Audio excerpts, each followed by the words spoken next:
Good afternoon, UCF Knights. I'm Michael Kennedy, and here's a quick look at what's making news on November 22nd, 2017.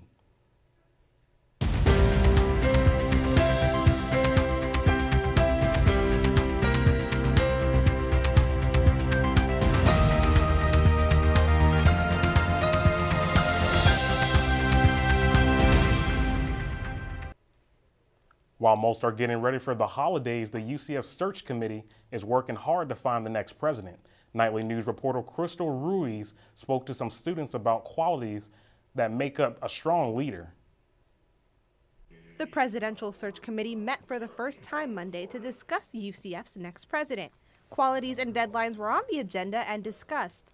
The main topic on the table was the recommendations of search firms. Search Chairman David Walsh says it's important for the committee to find the right person to lead the university. The openness, diversity, and inclusive nature of the search, and then resulting in the best fit, perfect candidate that we can develop is absolutely essential. Students around campus have their own ideas of what they look for in the next president. As long as he's, a leader and he's oriented to work with different people and open to change and has an open mind and is willing to hear what the students have to say.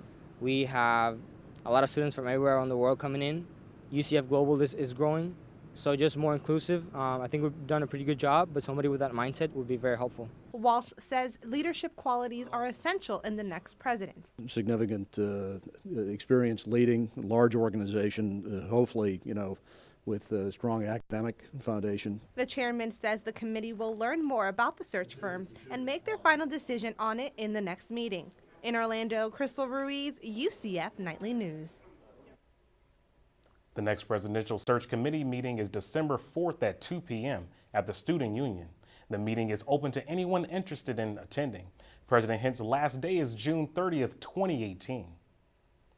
President Hint may not be the only person leaving UCF. Rumors of head coach Scott Frost taking a job elsewhere next year are making some in the UCF community anxious, and they're making it clear that they want him to stay, saying they'll do whatever it takes to keep him. Kevin Little is the owner of Stagger Inn, a bar right across campus that employs many UCF students. He started the campaign called Whatever It Takes to Keep Scott Frost at UCF, and he says the hashtag is starting to take off. People willing to get tattoos, on their back, on their butt. Someone grow a man bun. I don't know if we had any shave heads. We always had someone was willing to neuter my dog. Little is challenging people to write what they're willing to do in this Facebook group, and even on the windows of his business. He says is also Coach Scott Frost can see how loved he is by the community as he drives to work. And if Frost stays, Little says he'll have a whatever it takes after party holding people to their promises. UCF students got their hands dirty to help those in need during a special volunteer opportunity at the Arboretum to raise hunger and homelessness awareness. Nightly News reporter Victoria Kravitz has more on the story. A variety of three different types of spinach that we always give away to the pantry. The UCF Arboretum held their garden volunteer event to raise hunger and homelessness awareness and donate fresh produce to students in need. Kelsey Johnson, the garden and greenhouse manager at the Arboretum, is working to provide healthy options at no cost. We make a daily donation to the Knights Pantry of all the various types of produce we grow in the garden. And after every volunteer shift, we open up the garden to the volunteers, and volunteers get to take produce home with them as well. The Arboretum provides food stability for struggling UCF students. The fruits and vegetables from the community garden are available at no expense to anyone enrolled in classes. The produce grown at the UCF Arboretum ends up in the building behind me at a facility called Knights Helping Knights Pantry. It's an on-campus food pantry offering students with free necessities when they fall on hard times. Students can get organic greens, herbs, and more. The resources are available Monday through Saturday to all students. Jonna Graysick, the pantry manager at Knights Pantry, shares why this initiative is different from other food drives. So in a lot of food pantries, you don't really see fresh items because it's harder to store, it's harder to keep, it's harder to take in, especially in areas where there's food deserts and they don't have access to it. Students can volunteer at the Arboretum anytime, and they have more initiatives to raise awareness scheduled next month. Reporting from UCF, Victoria Kravitz, UCF Nightly News. Students interested in contributing to the Arboretum's initiatives to cultivate produce for Knight's Pantry can get involved through a variety of volunteer activities. More information is available on the Arboretum website at arboretum.ucf.edu. With Thanksgiving tomorrow, many students are excited to get a break and eat lots of food. But while many are eating turkey and mashed potatoes, some students are having some unique feasts. The Multicultural Psychology Student Association had a potluck showcasing food from different cultures around UCF. Sarah Flores-Steele is the historian of the organization, and she says this is an opportunity for students to come together and show what makes them unique. Where it's always good to learn about other people's cultures. I feel like it gives you like a different perspective on life. Like your perspective is not the only perspective, and it's really interesting to get to know people and not just get to know them, but know their background. The group gathered for some good food and fun as they chatted about upcoming events and talked about the origins of their dishes. This will be the group's last event of the fall semester. Check out UCF's website for more Friendsgiving events going on around campus. While some Knights are packing their bags and going home, others are staying in Orlando during the short break. For those staying there, here are some activities you can enjoy. On Thursday, sport fans can watch the USA basketball team take on the Puerto Rico national team at the CFE Arena. UCF student Matthew Chisholm says he has good friends that are also staying on campus. Well, I plan on hanging out with some friends. We're going to have a Friendsgiving for other people that couldn't make it home. Just going to get together, have a good time, drink some apple cider, and have some turkey.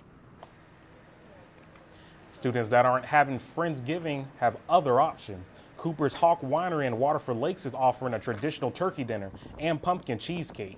The Capitol Grill and a number of restaurants on International Drive are also serving Thanksgiving meals. Coming up, the holidays often mean you get some time off, but for some it means more stress and even a weaker immune system.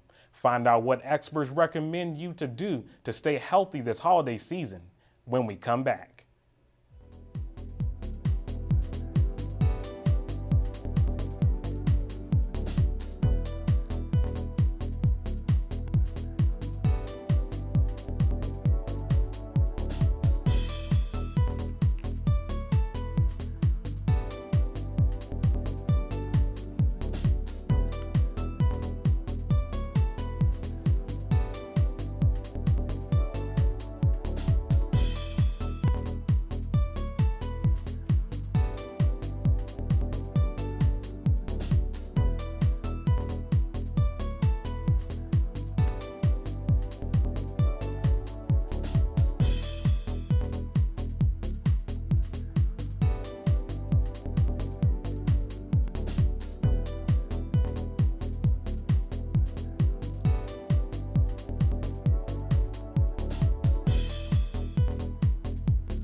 As the holiday season approaches, many people look forward to spending time with their families.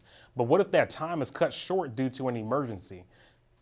Consumer Report officials say in recent years there is an increase in people needing medical attention around the holidays. Decorating accidents, traffic incidents, and food illnesses are a couple of the many reasons someone may need a trip to the ER. A health expert of Arnold Palmer Hospital says if you are visiting someone in a hospital, there are precautions you should take. If you yourself are feeling sick, any kind of illness, so if you have a fever, if you have a runny nose or a cough, you're just not feeling right, it's probably best to stay home.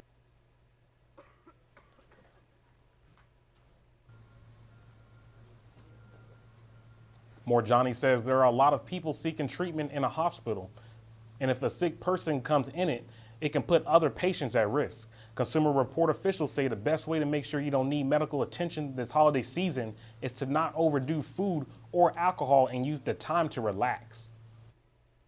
One UCF student who was a former foster child is looking to her past to try and help individuals who are currently in the foster care. Nightly News reporter Khalil Maycock spoke to her to find out how she plans to help them. Marina Andrew was in foster care from ages 4 to 12 years old, but is now looking back on that time to foster change. Foster Change is the name of the group she wants to start on campus to volunteer with different foster organizations in Central Florida.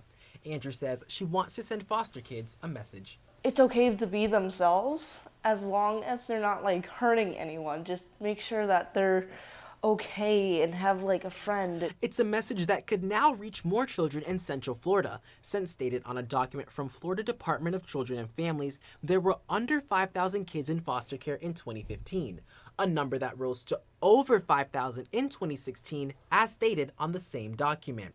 Student director for Knights of the Round Table, Danielle Justilian, says when organizations are formed, they help create connections. I believe that having so many RSOs available to students help them to get connected and find people that they relate to and be able to connect and feel that they fit in on the UCF campus. Before Marina and people who join her group start to volunteer with different organizations around town, there are certain things they should know first. Kara Curlin, Community Engagement Specialist at Children's Home Society, says individuals can't just walk in and help. They have to apply first. We have an application. You fill out the application.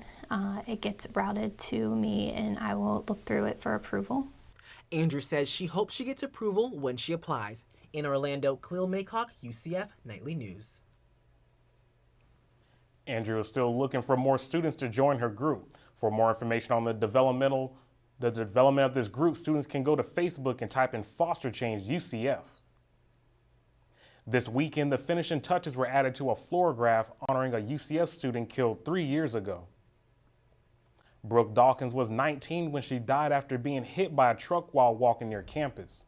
Her donated organ saved 4 lives and gave sight to 2 others. Brooke's family and friends gathered Sunday to complete this picture of her, and made of organic materials like seeds, spices, and flowers. The picture will be sent to California to be added to the Donate Life float in 2018, the 2018 Rose Parade. Brooke's family will fly to Pasadena to watch the parade on New Year's Day. Coming up after the break, Thanksgiving and Black Friday shopping and the War on I-4 game mean a busy week for UCF Knights. We've got your full weekend forecast to help you plan ahead when we come back.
Only 4 college football teams in the nation remain undefeated, and our UCF Knights are one of those teams. Reporter Anna Espinosa tells us how UCF students feel about being a part of the team's incredible season.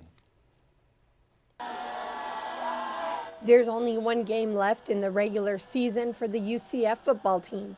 For the first time in history, the team is 10-0. UCF student Eduardo Valdez says he couldn't be more proud of this team. It makes me feel good. Definitely, you always want to see your team win. You can represent your school, so it's good to see them 10-0. The other undefeated teams are in the top 5 of the college football AP poll rankings, yet the Knights are only ranked in the top 15. UCF student Mason Bollinger says he's upset, but he understands why we aren't ranked higher. But we just need to schedule more competition games so we can prove ourselves. There's a possibility that the team moves up in the rankings if they beat USF, although many students say no matter what happens, they will continue to be proud of their team. In Orlando, Anna Espinosa, UCF Nightly News. The Knights are looking to defeat USF on Black Friday in order to achieve a perfect regular season. Keep up with Nightly News to find out if the Knights make it to the AAC Conference Championship. That's right, the final game of the regular season is Friday against rival USF. This will be the 9th installment of the heated in-state rivalry. The rivalry USF Bulls come to the week 1 behind our UCF Knights in the AAC Conference standings. However, if they defeat our Knights, they will own the tiebreaker over UCF and knock us out of the championship game. Head coach Scott Frost says that his team is prepared for just how important this game truly is. Well, this would be the culmination of an unbelievable season if we can make it happen. And they're a good team. We're a good team. Our focus last week was try to get to the point we're at right now. And all we can do now is play the best we can in this game and let the chips fall where they may. USF leads the overall series 6-2. Last year, the Knights struggled stopping USF's running game. UCF had a big day passing the ball, but with only 64 yards on the ground, the offense was unable to score enough points to win. The Bulls won 48-31 in Tampa. The Knights will be looking to stay strong and remain undefeated, helping solidify their case for a New Year's Six Bowl game. The game will be broadcast on ABC Friday at 3:30. And here's a quick look at our weather forecast for your Thanksgiving weekend. For Thanksgiving, you can expect a 50% chance of showers with a high of 77 degrees and a low of 61. On Friday, you can expect a slighter chance of rain, so if you're heading to the game, you might want to bring your umbrella. The high will be 73 with a low of 58 degrees. You can expect sunny skies for the weekend, with Saturday bringing a high of 74 and a low of 54 degrees. Sunday will be 74 degrees, but be ready to bust out your sweaters as we can see a low of 48. Monday, we can also expect clear skies with a 0% chance of rain, with a high of 68 and a low of 50.